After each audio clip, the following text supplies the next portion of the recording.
약할 때 강함 되시네. 나의 보배가 되신 주 나의 모든 것. 우리 인간의 삶은 선택의 연속입니다. 선택을 할 수 있는 것과 할 수 없는 것이 있는데, 우리가 이 세상에 태어난 것, 국가를 우리가 선택하여서 대한민국에 사는 것은 아닙니다. 부모님을 선택하였기 때문에 부모님 슬하에 태어난 것도 아닙니다. 이러한 것들은 우리에게 선택의 여지가 있는 것이 아니지만, 대부분의 삶은 이제 우리가 이 출생 이후에 우리의 선택의 결과에 따라서 오늘 이 자리에까지 저와 여러분들은 이르게 되었다는 사실입니다. 동의하십니까? 저와 여러분들이 예수님을 믿기로 결단하였기 때문에 오늘 이 자리에도 나오게 된 것입니다. 선택의 의미를 다른 표현을 한다면 결단이라고 말할 수도 있을 것입니다.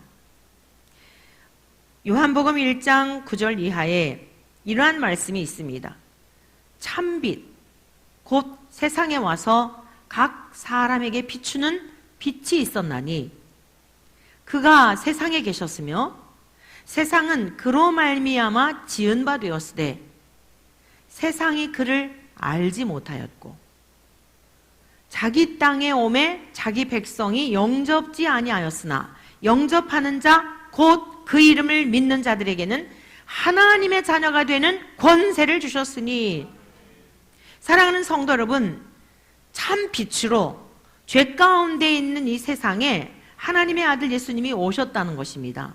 그런데 예수님이 오셨을 때에 예수님은 곧 하나님과 동등한 분으로서 세상을 창조하실 때에도 함께 하셨고, 저와 여러분들을 구원하실 계획을 세우실 때도 함께 하셨고, 지금도 우리의 구원을 이루기 위하여 함께하고 계시고, 성령님은 우리로 하여금 깨닫게 하시며 믿게 하시며 이 진리의 말씀이 사실인 것에 대하여 확증하게 하시고 우리 안에서 그 믿음의 열매를 맺고 우리가 또 생명에 이르도록 역사하시는 줄로 믿습니다. 그런데 이 세상의 주인이 되시는 예수님이 그가 세상에 계셨으며 세상이 창조되기 전부터 계셨다는 것입니다. 말씀으로 계셨다는 것입니다. 그분이 하나님이라는 거예요. 그래서 그분이 이 세상에 오셨는데 사람들이 영접하지 않았다는 것입니다. 그러한 중에 영접하는 자들이 있었으니, 즉 결단하고 믿기로 선택하고 주님 앞으로 나온 자, 주님을 나의 주인으로 모셔드린 자들이 있었다는 것이에요. 그러한 사람들에게는 하나님의 자녀가 되는 권세를 주셨다는 것입니다. 그래서 오늘 저와 여러분들 담대하게 이렇게 예배자의 자리에 나와서 감히 하나님을 아버지라 부르며, 할렐루야, 우리 소희자매가 나한테 엄마라고 부르지 않지요. 제가 막 부르라고 막 종용을 해도 너 나한테 엄마라고 해. 그러면 목사님 왜 그러세요? 목사님 제 엄마 조미선이 있는데 왜 목사님은 목사님이시지 왜 저보고 엄마라고 그러세요? 엄마라고 하라고 왜 그러세요? 이렇게 하지 않겠습니까? 그런데 하나님은 저와 여러분들에게 나를 아버지라 불러라. 나는 너의 아버지다. 나에 있는 모든 것 너에게 줄게. 우리가 한 것이라고는 자기 땅에 오셨던 우리 주님을 기록된 이 말씀이 선포됐을 때에 그렇군요. 예수님 너무 황송합니다. 너무 황송한 일입니다. 제가 예수님을 나의 주인으로 믿겠습니다. 라고 한 것밖에는 없는데 하나님의 자녀가 되는 권세를 주셨다는 거예요. 권세를 주셨다는 건 무엇입니까? 합법적으로 하나님의 소유된 자가 되어서 하나님에게 있는 모든 것을 우리에게 주시겠다라고 하는, 그것을 에베소서에서는 기업이 되게 하셨다는 겁니다. 하나님의 모든 것을 상속해 주시겠다고 약속하셨고, 그 약속은 이 세상이 천지는 없어질지라도 그 약속은 영원토록 없어지지 아니하는 반드시 이행되는 하나님의 언약인 줄로 믿습니다. 그래서 우리가 살아가는 이 땅의 새 삶이라고 하는 것은 이 선택이라고 하는 게 얼마나 중요한지 모릅니다. 결단하는 것이 얼마나 중요한지 모릅니다. 오늘 종교개혁주일 502주년 기념 예배를 드리고 있습니다. 여러분, 마르틴 루터가 종교 개혁을 개혁을 하려고 했겠습니까? 이거는 아니다. 이거 하나님을 믿는 하나님의 사람들이라고 하는 이 사제들이 이럴 수 있을까? 이건 아니지. 이건 아주 비성경적인 것이지. 여러분, 이러한 것을 깨달았을 때에 내가 이러한 것들을 세상 속에 드러내면 어떤 반응이 올까? 그 계산 못 하겠습니까? 당신 잘못했습니다. 죄인입니다. 그 길로 가면 사망입니다. 라고 하였을 때에, 그렇게 사람들을 가르치면 안 됩니다. 이렇게 얘기했을 때에, 여러분, 사람들이 어떤 반응이 있는 것은 뻔한 거예요. 반격이 오고 너는 뭐야? 어떻게 해서든지 잡아내리려 하고 잘못된 것을 옳다라고 어떻게 해서든지 합리화하면서 얼마나 많은 반격이 있겠냐고요. 그러나 루터는 어떠했습니까? 선택한 겁니다. 어떤 박해를 받을지라도, 어떤 고난이 있을지라도 하나님의 진리의 말씀의 터 위에 하나님의 교회를 세우기로 결단한 것입니다. 사랑하는 성도 여러분, 오늘날 무능한 우리 기독교가 된 이유는 무엇일까요? 이것도 아니고 저것도 아니고, 세상도 좋고 구원은 받아야 되겠고, 죄에 탐닉하는 것은 너무 즐거운데 또 예수님 말씀대로 살아가는 것은 또 나에게 너무 손해보는 것 같고, 여러분, 그것은 진정한 그리스도인일 수 없습니다. 우리가 지금 매 주일마다 룻기 말씀을 배우고 있는데, 오늘의 말씀에는 참으로 이 선택의 기로에서 영광스러운 선택을 하였던 사람, 너무나 축복된 기회가 있었는데 그 기회를 잃어버린 사람, 하나님의 진실한 그리스도인의 삶, 명목상 그리스도인의 두 부류의 삶을 너무나 우리가 볼 수 있는 그러한 본문의 말씀이에요. 마침 종교개혁주의를 맞이하여서 오늘 저와 여러분들의 신앙은 어떠한 결단과 어떠한 선택을 하며 살아가야 할지 오늘 본문 말씀을 통하여 저와 여러분들이 배움으로 말미암아 우리 안에 나로부터 참된 결단, 참된 선택, 진리를 토대로 한 선택, 죽으면 죽으리라 주님 가신 길을 따르기로 결단하는, 오늘 저와 여러분이 올려드렸던 찬송가만이 아니라 십자가를 질 수 있나 주님이 물어보실 때에 죽기까지 따르겠습니다, 입술만의 고백이 아니라 우리의 삶 전제로 우리가 전부를 하나님 앞에 올려드릴 수 있는 이 결단이 저와 여러분들에게 있기를 축복합니다.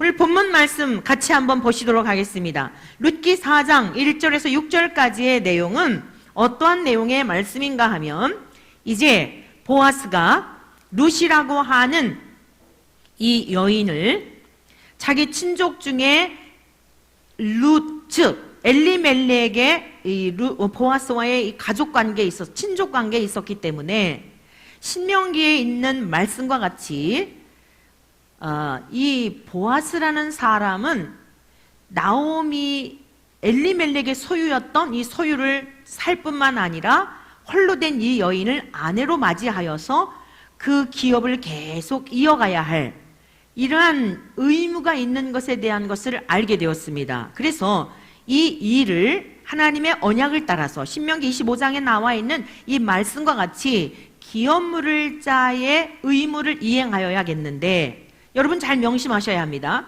이 나이 많은 보아스가 젊은 여인이 탐이 나서 아내를 삼으려는 게 아니에요.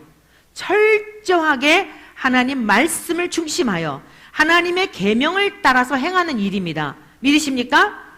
그가 이 청상의 과부 되었던 룻이 자기 밭에 와서 보리삭을 주울 때에도 젊은 여인이 탐이 나가지고 마음을 훔치려고 한 행동이 아니에요. 레위기 19장에 있는 나그네와 거리민들을 위하여 네가 추수할 때에 그 곡식을 다 거두지 말고 이삭들을 떨어뜨려 주어서 그 가난한 자들이 먹을 수 있도록 하라고 하신 레위기 19장에 나오는 명령에 따라 행한 일이었습니다. 그래서 이 사사시대에 모든 사람이 하나님의 명령을 지키지 않고 자기 눈에 보기에 좋은 대로 살던 때에 이 보아스라는 사람은 하나님의 계명이 삶의 중심이 되어서 그 말씀을 따라 살아간 것에 대한 이것을 기록하고 있는 것이에요. 뿐만 아니라 그렇게 하나님의 계명을 모든 사람들은 멸시하고 무시하고 준수하지 않았는데, 힘들고 어려워도 가는 길이 참으로 척박하여도, 여러분 결혼이 45세에서 지금 이 보아스의 나이가 45세에서 한 55세 정도 되었다 그랬잖아요. 그러면 그때 당시에 대부분 10대 후반에 여성들은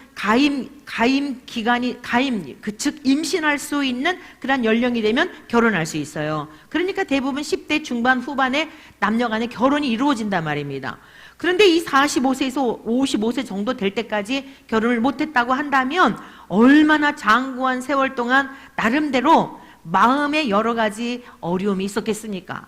어머니는 기생이요, 이방 여인의 아들로 태어나서 보아스의 삶이 얼마나 많은 고난의 삶이었겠냐고요. 성경은 그는 유력한 자였다, 힘 있는 자였다, 뭐 이렇게만 기록하고 있지만, 다른 여러 가지를 삭제하고 있지만, 얼마나 많은 장구한 세월 동안, 수십 년 동안 외로움과 고독과 기생의 아들로 살아가면서의 왕따 당하는 일이라든가 이방 여인의 아들이라고 하는 그러한 이유 때문에 사람들로 하여금 멸시와 조롱을 당하는 일들이 얼마나 그의 마음을 어렵게 하고 깊은 상처가 있었는가 하는 것은 충분히 우리가 추정해 볼 수 있는 내용들이란 말씀입니다.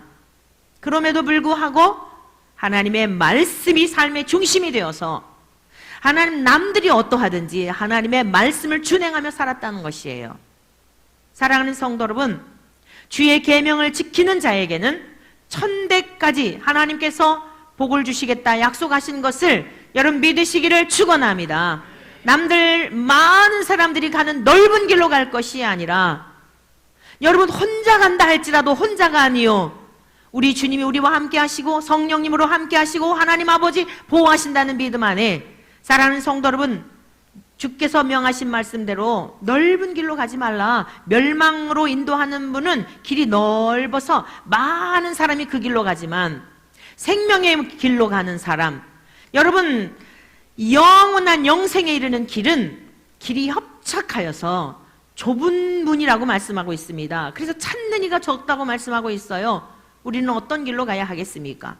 좁은 문으로, 좁은 길로 주님만 바라보며 십자가만 바라보며 나아갈 수 있는 우리 모두 되시기를 축원합니다. 이 보아스라고 하는 믿음의 선지는 좁은 길을 갔던 분입니다.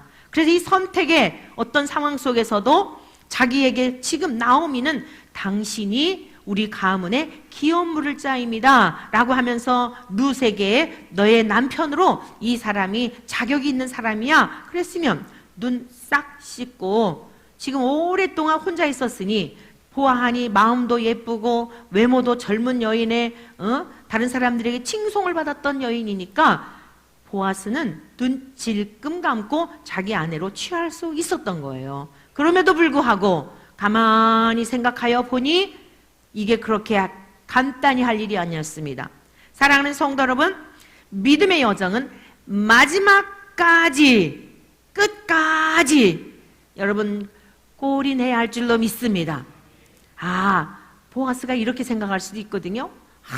내가 신앙의 정절을 지키고 어떤 어려움과 박해가 있어도 잘 인내하였더니 이렇게 아리따운, 물론 사별하기는 하였지만 이 늙은 나에게 이렇게 결혼할 수 있는 아내를 주셨다니 할렐루야 아멘. 그러면서 지난주 우리가 배웠던 말씀과 같이 그 타작 마당에서 보아스가 잘 때에 발치에 이 지금 룻이 왔던 건 뭐예요? 나는 당신의 것입니다. 이거 자기를 지금 다 드린 상황이에요. 그럼 얼마든지 범할 수 있었다는 이야기예요. 하나님이 나에게 이렇게 은혜를 베푸셨구나. 그러면서요, 자기의 생각으로, 자기의 관점에서 하나님보다 앞서 행동할 수 있었던 상황이지만 그는 그렇게 하지 않았습니다. 그리고 자기 집안에 자기보다 앞선 기업 물을 자가 있는 것을 알게 되어 4장 1절 말씀 같이 보십니다. 보아스가 성문으로 올라가서 거기 앉아 있더니 마침 보아스가 말하던 기업 물을 자가 지나가는지라. 자기보다 앞에 앞선 순위를 말하는 거예요. 보아스가 그에게 이르되 아무개여 이리로 와서 앉으라 하니 그가 와서 앉으매. 아무개요. 제가 오늘 주보에 보아스와 아무개라는 글을 올렸지요. 네, 오늘 저와 여러분들은 아무개의 삶을 살지 않기를 축복합니다. 이름이 있지만 그의 이름이 무엇인지 그는 그냥 티끌로 날아간 존재였어요. 보아스가 아무개여 이리로 와서 앉으라 그랬더니 이제 그가 와서 앉습니다. 보아스가 그 성읍 장로 10명을 청하여 이르되 당신들은 여기 앉으라 하니 그들이 앉으며, 이게 지금 다 신명기에 나와 있는 그 율법대로 하는 행동이에요. 그래서 이제는 기업 물을 자에 대한 것을 확증하는 지금 어떤 그 예를 표하고 있는 겁니다. 보아스가 3절 그 기업 물을 자에게 이르되 모압 지방에서 돌아온 나오미가 우리 형제 엘리멜렉의 소유지를 팔려 함으로 내가 여기 앉은 이들과 내 백성의 장로들 앞에서 그것을 사라고 내게 말하여 알게 하려 하였노라. 만일 내가 물으려면, 이 아무개라는 사람이에요. 앞선 그 순서를 갖고 있는 분. 내가 물으려면 물으려니와 만일 내가 물으지 아니하려거든 내게 고하여 알게 하라. 내 다음은 나요 그 외에는 아무도 물을 자가 없느니라. 이렇게 얘기를 했더니요, 뭐라 그랬어요? 다 같이 읽습니다. 4절 그 후반절 시작. 그가 이르되 내가 물으리라. 다시 한번요. 시작. 그가 이르되 내가 물으리라 하는지라. 여러분, 이렇게 말만 할 게 아니라 사실 이대로 행했어야 돼요. 저와 여러분들이 하나님의 율례와 계명을 우리가 접할 때에 하나님이 말씀하시면 뒤에 거 생각하지 말고 내가 물으겠습니다. 내가 그리하겠습니다. 그랬으면 이 아무개라는 사람이 보아스와 같은 존귀한 자가 된 거예요. 그런데 너무나 애석하고 너무나 안타까운 뒤에 장면을 우리가 이제 같이 보시겠습니다. 보아스가 이르되 내가 나오미의 손에서 그 밭을 사는 날에는, 그 밭을 사게 되면요 곧 죽은 자의 아내 모압 여인 룻에게서 그 죽은 자의 기업을 그의 이름으로 세워야 할지니라. 지금 보아스가 뭐라 그랬냐면 엘리멜렉에 밭이 있는데 이 밭을 사겠냐. 그러니까 이 사람이 딱 생각해 볼 때 그 밭을 사게 되면 자기의 재산상에 유익이 있을 거라는 생각이 막 든 거예요. 퍼뜩 그 생각이 드니까 대뜸 사겠다고 그랬는데 뒤이어서 보아스가 뭐라 그랬냐면 그것을 사게 되면 그 땅만 가지고는 안 되고 그 집안에 있는 이 홀로 된 여인, 지금 우리 앞에 있는 형제들이 다 죽었으니, 말론과 기론을 말하는 거죠. 죽었기 때문에 말론의 아내였던 룻을 데려다가 당신이 결혼을 해서 아기를 낳게 되면 당신의 이름으로 호적에 올리는 게 아니라 이 말론의 이름으로 계속 그 이름의 유업을 이어가야 한다. 요거 얘기를 해준 거예요. 그때 이 사람이, 자 6절 보겠습니다. 다 같이 읽습니다. 시작. 그 기업 물을 자가 이르되 나는 내 기업에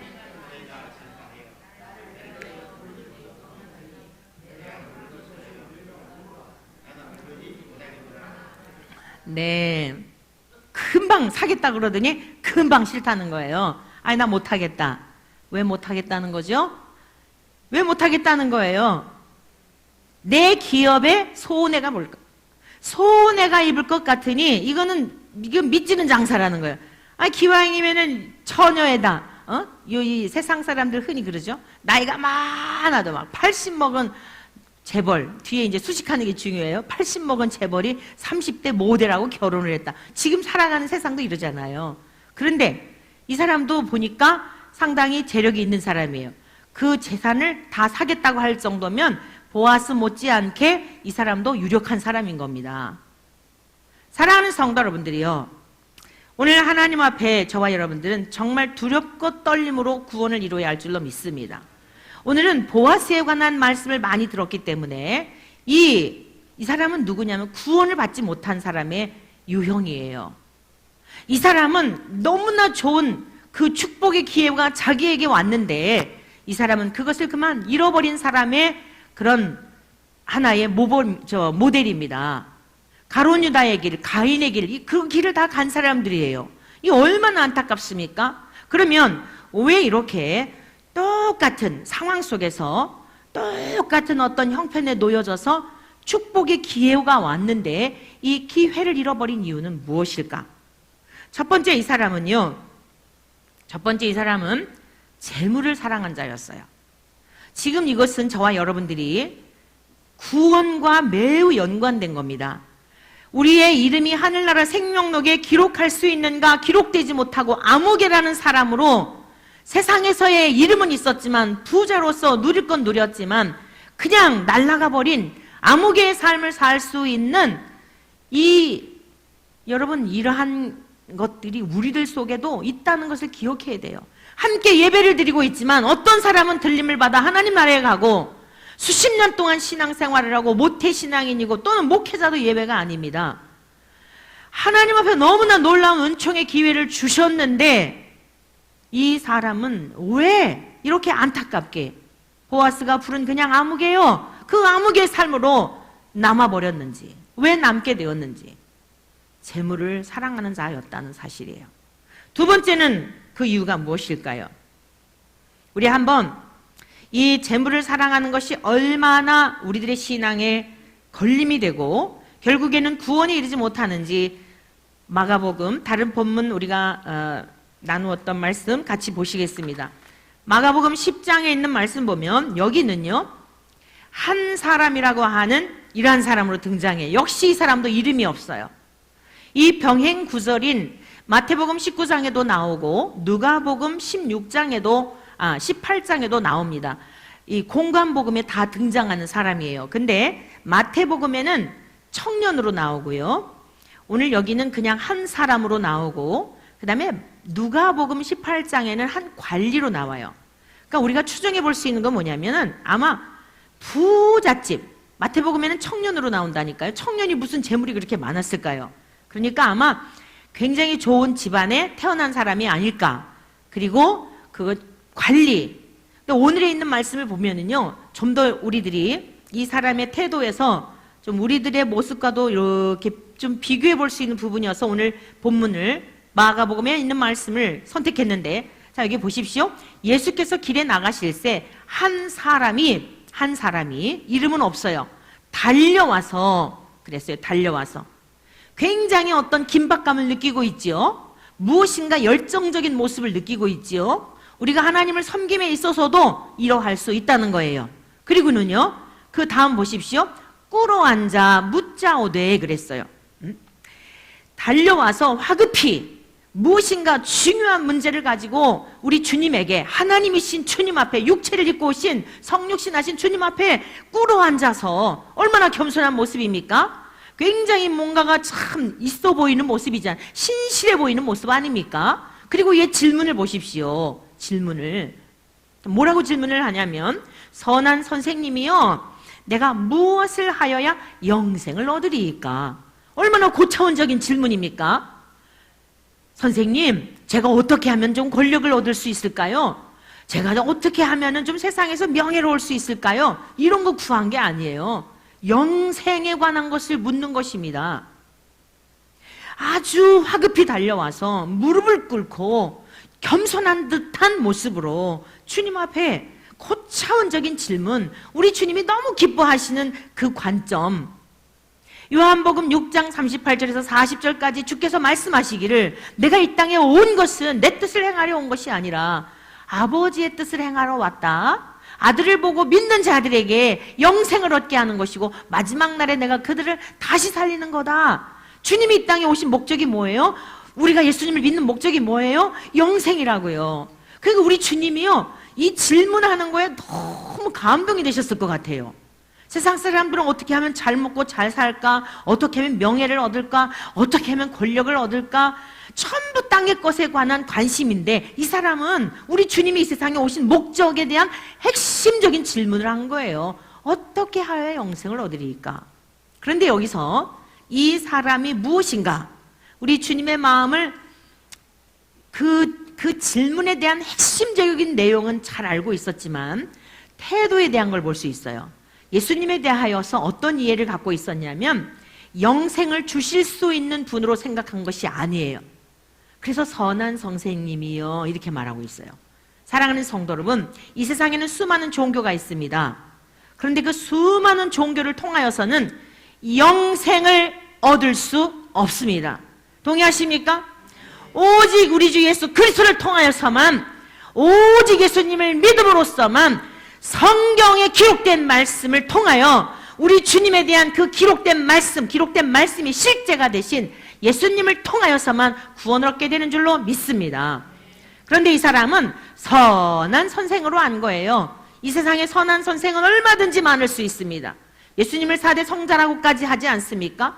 예수님은 4대 성자 중에 한 분이 아닙니다. 성인이라고 불리우는 그 사람들을 창조하신 창조주이신 줄로 믿습니다.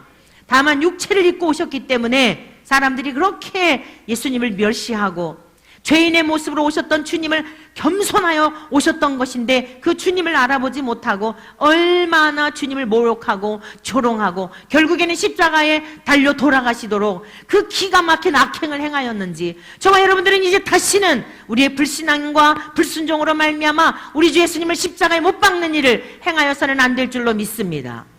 이 사람 돈은 많은 것 같았고 영생에 관심은 많은 것 같았지만 이 사람이 잘못 오해하고 있었던 게 무엇이냐면, 영생을 얻는 것을 착한 일을 함으로 영생을 얻는 것으로 착각을 한 것입니다. 여러분, 이 캐톨릭에서 많은 분들이 이 나가서 뭐 봉사하다고 이러잖아요. 근데 그분들이 하는 봉사와 우리 기독교에서 하는 봉사와 달라요. 내가 무엇을 함으로, 착한 일을 함으로 구원을 얻을까 하여 하는 일들이에요. 그게 다 불교도 마찬가지고 모든 종교가 그렇습니다. 그런데 구원이라고 하는 것은 내가 뭔 착한 일을 해서 얻는 게 아닙니다. 하나님의 은혜가 너무 감사해요. 나 같은 죄인을 구원하여 주신 은혜가 너무도 감사해서 참으로 그 은혜가 견딜 수 없어 만분의 1이라도 내 받은 바 은혜와 그 사랑의 빛을 주님 앞에 올려드리기 위한 행동들이지, 이거 비슷한 거 아니에요. 완전히 차이 나는 거예요. 내가 착한 일을 함으로 구원을 이룬다는 것은 그 의가 나에게 있는 것이고, 은혜로 말미암아, 오직 주님의 은혜로 말미암아, 오직 예수로 말미암아 구원을 얻은 것, 이게 다 루터가 주장했던 거 아니에요? 오직 성경, 오직 은혜.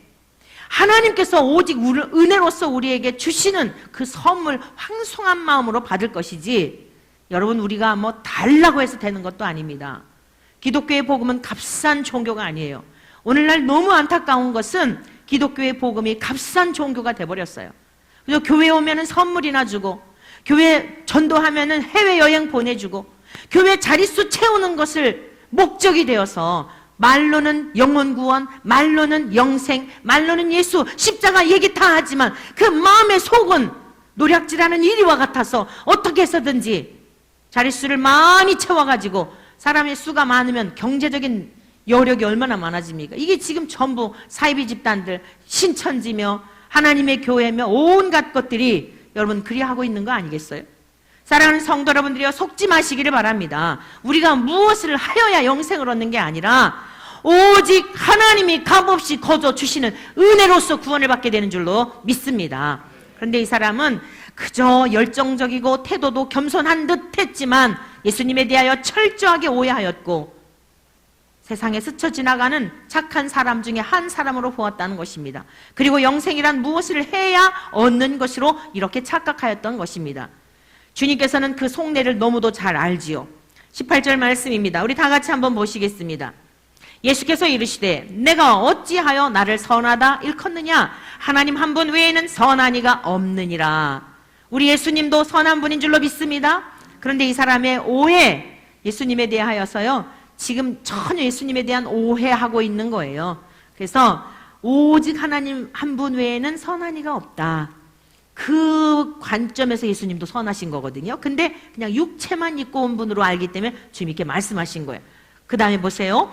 내가 계명을 안 하니 살인하지 말라, 간음하지 말라, 도둑질하지 말라, 거짓 증언하지 말라, 속여 빼앗지 말라, 내 부모를 공경하라 하였느니라. 십계명에 나오는 말씀들이죠. 율법에 나오는 말씀들, 이것을 주께서 다시 상기시켜 주셨어요. 그랬더니 그가 뭐라고 합니까? 선생님이요, 이것은 내가 다 지켰나이다. 왜요? 지금 영생에 굉장히 관심이 많잖아요. 이걸 지킴으로 말미암아 영생을 얻을 걸로 생각한 거예요. 근데 마음이 찝찝하기도 하고 어쩌면 자랑하려고 그랬는지도 모르죠. 나는 이런 거 다 지켰습니다. 그러면 어쩌면 칭찬받으려고 왔는지도 몰라요. 그의 태도도 굉장히 겸손한 듯한 이것도 어쩌면 자기를 드러내기 위한 많은 사람들에게 시선을 자기로 집중하여서 내가 이렇게 의롭게 살았습니다. 예수님이 많은 사람들 앞에서 정말 훌륭한 이 부자가 왔습니다. 이러고 높여줄 것을 기대하며 왔는지도 몰라요. 그런데 우리 주님은 그 속을 꿰뚫어 보시죠. 왜 그렇습니까? 우리 주님은 하나님이시기 때문에. 오늘 이 시간 저와 여러분들 이 자리에 나와 예배를 드리는 이 시간에도 여러분들의 마음을 꿰뚫어 보고 계시는 줄로 믿습니다. 여러분들이 길을 다닐 때, 여러분이 잠을 잘 때, 여러분 무의식 세계에 있는 것조차도 하나님 우리의 모든 것을 다 꿰뚫어 보신다는 사실을 여러분 믿으시기를 축복합니다. 제가 어렸을 때 우리 아이들 키울 때마다 항상 들려준 얘기가 있어요. 항상 들려주는 이야기. 학교 갈 때, 외출할 때, 직장 출근할 때 주님이 함께 하십니다. 어렸을 때부터 세뇌를 시켜놨어요. 주님이 함께 하십니다. 제가 지난번 목회계획 세미나가 있어서 이제 가면서 딸한테 오늘 우리 세미나 갔다 온다. 주께서 함께 하십니다. 그랬더니 말에 뼈가 있어요. 그러더라고. 말에 뼈가 있는 것이 아니라 힘이 있느니라. 어디서든지 아이들에게 우리가 항상 주지시킬 게 있어요. 저와 여러분들이 아이를 못 따라다녀요. 그러니까 항상 아이들이 이게 위선적이잖아요. 엄마 앞에서는 모범생인 것처럼 엄마 앞에서는 뭔가 잘하는 것 같은데 밖에 나가서 갑자기 큰일 저지르고 이런 일들이 여러분 왜 그래요? 엄마 아빠가 항상 나를 관찰하는 관찰자로 생각하기 때문에 그런 거예요. 여러분 우리를 관찰하는 부모는 관찰자가 될 수가 없어요. 집 밖에 나가면 그냥 집 안에서도 자기 방에 들어가면 무슨 짓 하는지 모릅니다. 그러나 하나님은 졸지도 아니하시고 주무시지도 아니하며 우리의 자녀들을 저와 여러분들의 삶을 눈을 감으실 일이 없어요. 항상 저와 여러분들 하나님 안에 있다는 사실을 믿음으로 살아가시기를 축복합니다. 그러니 우리가 어떻게 헛된 생각을 할 수는 있습니다. 죄의 본성이 있기 때문에 주님을 믿는다고 하면서도 우리가 잘못 어떤 길을 갈 수도 있습니다. 그러나 우리 안에 내주하시는 성령님이 우리를 괴롭히시고 하나님이 우리를 보고 계시는 이 믿음 안에 사는 사람들은 그 죄에 깊이 빠질 수가 없고 빠졌다 할지라도 얼른 뛰쳐나와서 거룩한 삶을 살게 되는 줄로 믿습니다. 오늘 이 사람은 칭찬받고 싶었지만 내밀한 것까지 보고 계시는 그 하나님인 것을 몰랐던 거예요. 그래서 이런 지금 자기에 대한 이야기를 합니다. 내가 어려서부터 다 지켰는데요. 주께서 말씀하십니다. 21절입니다. 예수께서 그를 보시고 사랑하사 이르시되 내게 아직도 한 가지 부족한 것이 있으니 가서 내게 있는 것을 다 팔아 가난한 자들에게 주라. 그리하면 하늘에서 보화가 내게 있으리라. 그리고 와서 나를 따르라. 사랑하는 성도 여러분, 오늘 이것이 선택의 기로에 서 있는 사람들이 가볍게 생각할 것이 아닙니다. 저와 여러분들이 지금 예배자의 자리에 나왔고 말씀을 드리면서 아멘 아멘 하며 동의하고 계시지만 아직도 하나님을 온전히 나의 주로 섬기기에 버리지 못하는 한 가지, 9가지는 버렸다 할지라도 아직 한 가지 버리지 못한 게 있다면 그게 무엇일까? 이 시간 성령님 깨닫게 하여 주십시오. 마음을 겸비하여 말씀을 듣는 중에 어떤 분은 세상일 수도 있고 어떤 분은 재물일 수도 있고 어떤 분은 세상에 대한 칭찬의 욕구일 수도 있고 명예일 수도 있고 권력일 수도 있고 사랑하는 성도 여러분, 수가성 여인이 5명의 남편이 있었고 지금 살고 있는 그 남편도 내 남편이 아니었다는 게 뭐예요? 육체적인 어떤 그런 부도덕한 사실이었겠지만 오늘 이 시대를 살아가는 우리들에게 있어 재물신랑, 명예신랑, 권력신랑, 자식이 하나님보다 더 사랑하는 거, 자식을 더 사랑하는 거, 남편을 더 사랑하는 거, 우리 각자 또 짐승을 과도하게 하나님보다 더 사랑하는 거 다 포함되는 거예요. 오늘 저와 여러분들이 기억해야 될 거 한 가지, 주님을 섬기는 일에 방해가 되고 있는 것, 온전히 섬기고 온전히 따르기에 걸림이 되는 게 무엇인지 여러분 9가지 잘했다 할지라도 그 한 가지를 버리지 않는다면 9가지 지키다가 한 가지를 지키지 않으면 다 지키지 않는 것이 된다라고 말씀하신 거예요. 오늘 이 부자는 재물이 너무 많았는데 이걸 다 버리고 가난한 자들에게 주고 따르라는 것입니다. 이거 너무 힘들었어요. 누구의 모습하고 똑같아요? 아무개하고 똑같은 모습 아니겠습니까? 사랑하는 성도 여러분, 오늘 우리가 재물을 사랑하는 이유가 뭘까요? 두 번째, 땅에 소망을 두기 때문입니다. 땅에 소망을 두기 때문에 버리지 못하는 겁니다. 이 세상 영원히 살 것처럼 생각하기 때문에 재물을 더 쌓아두어야 하고, 나 혼자 살아가는 삶에 이것도 필요하고 저것도 필요하다고 생각하기 때문에 여러분 암흑의 길을 가는 거예요. 땅에 소망을 두는 자, 재물을 사랑하는 자, 땅에 소망을 두는 자. 세 번째는 무엇일까요? 욕심이 가득한 것입니다. 사랑하는 성도 여러분, 우리가 예수님을 믿는다는 것은 나는 이제 없는 겁니다. 2000년 전 예수님이 십자가에 죽으실 때에 저와 여러분들은 이미 같이 죽었어야 한단 말이에요. 이미 저와 여러분들은 죽은 자입니다. 그래서 누가 오른편 뺨을 치거든 왼편도 돌려대라 그랬잖아요. 그게 어떻게 가능해요? 원수가 너로 하여금 오리를 가자 하면 심리까지 갖춰라 그랬잖아요. 이미 죽은 자일 때 가능한 겁니다. 나는 이미 죽은 자인데 뭐 그래 알았어. 네가 오른편을 뺨을 때려가지고 속이 시원해? 네 상처가 치유될 것 같아? 그러면 왼쪽 이쪽 더 때려. 그거 갖고 되겠어? 이 여유가 생기는 거예요. 아직까지도 저는 그렇게까지 그런 지경에 이른 건 아니지만 주님의 가르침, 산상수훈에서 가르친 내 오른편 뺨을 치면 왼편도 돌려드리는 게 뭡니까? 내가 살아있어서는 절대 그럴 수 없습니다. 내 자아가 살아있어서는 절대 그럴 수 없어요. 큰 싸움 나죠. 경찰서 가죠. 고소고발 사건이 일어날 거예요. 사랑하는 성도 여러분, 저와 여러분들은 죽은 자라는 것을 우리 스스로 날마다 다짐하고 인정해야 할 줄로 믿습니다. 우리는 죽은 자들이에요. 예수님이 죽으셨을 때 우리도 죽은 자가 되어야 예수님의 부활의 아침에 그 영광의 아침, 여러분 우리가 다시 살아나는 영생과 부활에 이르게 되는 것입니다. 욕심이 가득하였을 때 전부 성경에 보면 가인도 마찬가지요, 가룟 유다도 마찬가지요, 아나니아와 삽비라도 마찬가지요, 암흑의 삶을 살아갔던 티끌로 날아간 인생들의 그 모든 건 뭐냐면 욕심이 가득하였을 때 전부 영생을 얻을 수 있는 기회가 있었지만 그 기회를 잃어버린 것입니다. 여러분, 이것은 네 번째, 지극히 자기애, 나만을 사랑하는 자기 중심적인, 즉 하나님이 신이 되어야 하는데 내가 신이 되어 살 때 이 길을 갈 수밖에 없는 것입니다. 그런데 주님께서는 우리를 어떠한 자리로 초청하고 계십니까? 23절 말씀 같이 보십니다. 마가복음 10장 23절. 그 사람이 재물이 많은 거로 이 말씀을 인하여 슬퍼하며 떠나갔잖아요. 주께서 말씀하십니다. 제자들에게 이르십니다. 재물이 있는 자는 하나님의 나라에 들어가기가 심히 어렵도다 하시니 제자들이 그 말씀에 놀라는지라. 예수께서 다시 대답하여 이르시되 얘들아, 하나님의 나라에 들어가기가 얼마나 어려운지, 낙타가 바늘기로 나가는 것이 부자가 하나님의 나라에 들어가는 것보다 쉬우니라. 불가능하다, 그런 말씀이에요. 그런데 여러분, 지금 우리 구약에 보아스 얘기하고 있잖아요. 보아스가 가난한 분이에요? 부자예요? 부자죠? 여러분, 성경에 보면 부자이면서도 하나님 앞에 칭찬받고 귀한 분들이 많습니다. 여러분들이 이 말씀을 문자적으로 생각하면서 오해하지 않기를 바랍니다.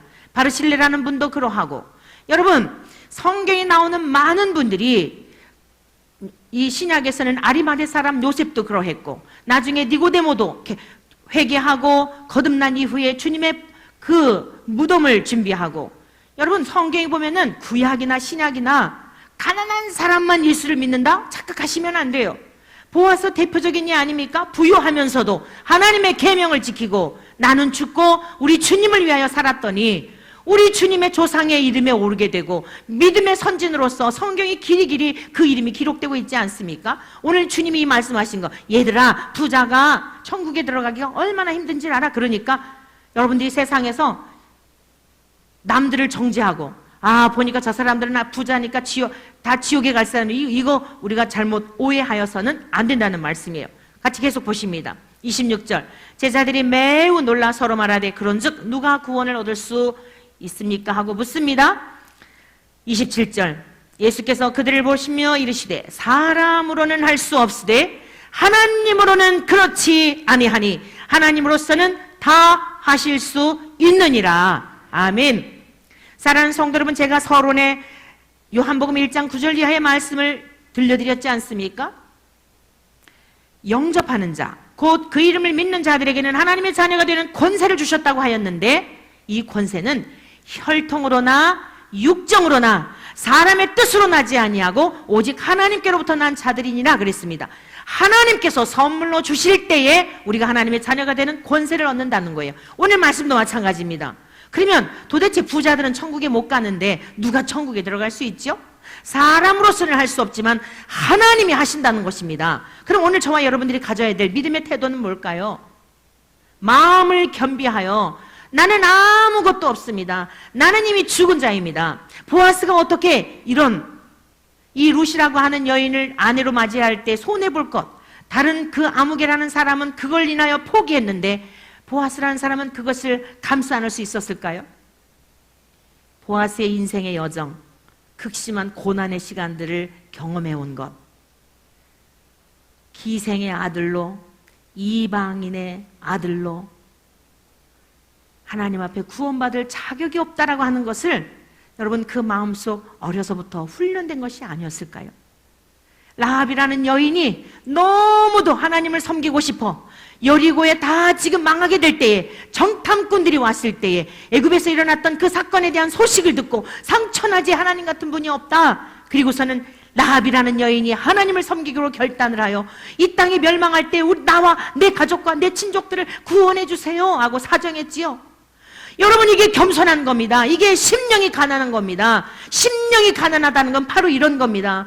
정말 도와주세요. 하나님의 은혜를 입고 싶습니다. 나는 지금 망하게 되었습니다. 죽게 되었습니다. 그런데 하나님께서 이방인이 무슨 필요가 있으며 기생, 과거에 그 지저분한 삶을 살아왔다 할지라도 하나님은 그것을 개의치 않은 분이 개의하시지 않는다는 뜻입니다. 사랑하는 성도 여러분, 저와 여러분들이 왜 우리가 구원에 이르지 못하는 걸까요? 왜 하나님의 풍성한 은혜를 이 땅에 누리지 못하는 걸까요? 늘 염려하며 근심하며 늘 마음의 부담을 가지고 이러고 살아가는 걸까요?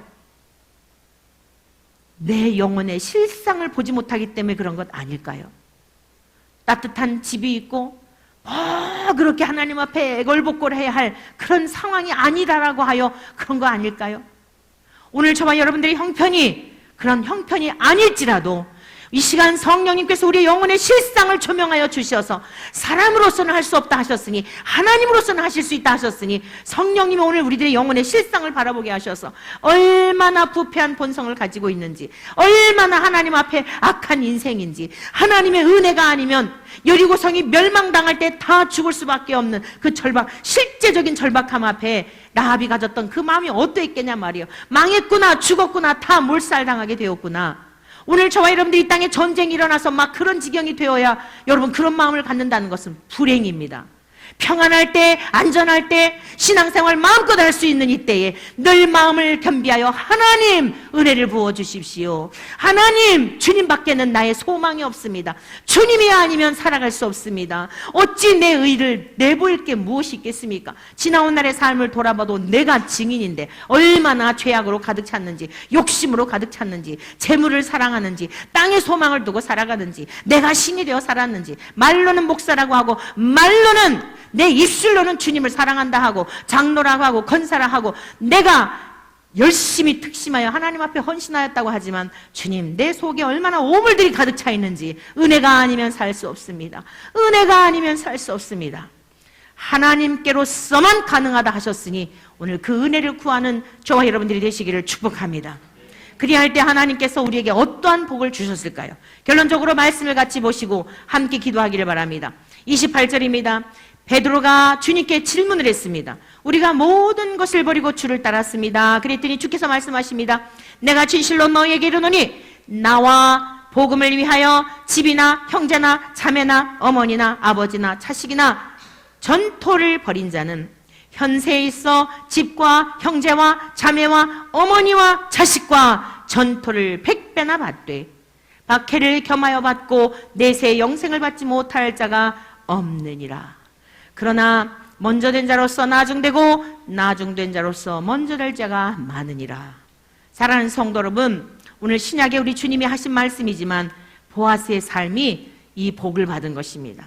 지금까지도 성경에 기록되어 우리 모두 하늘 가족이 된 거예요. 여러분, 보아스가 손해보는 것 같은 룻을 선택하였는데 어떤 사람은 손해볼까 봐서 피해갔지만 보아스는 손해볼 것을 감수하고 하나님의 계명대로 준행하였더니 저와 여러분들과도 다 지금 친족이 되어 주께서 말씀하신 대로 아버지의 뜻대로 행하는 자가 내 어머니요, 어머니요, 자매요, 형제라고 그렇지 않았습니까? 오늘 저와 여러분도 하늘 가족이 다 된 줄로 믿습니다.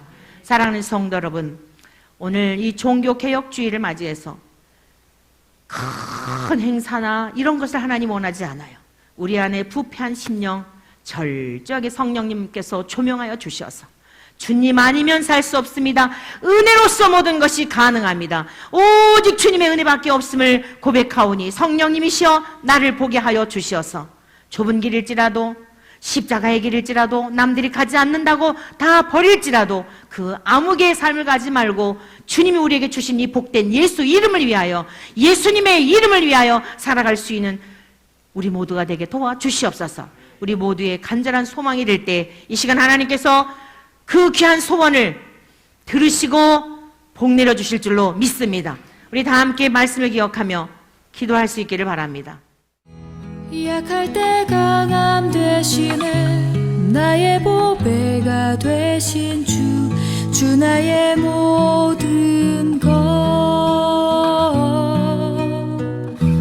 주 안에 있는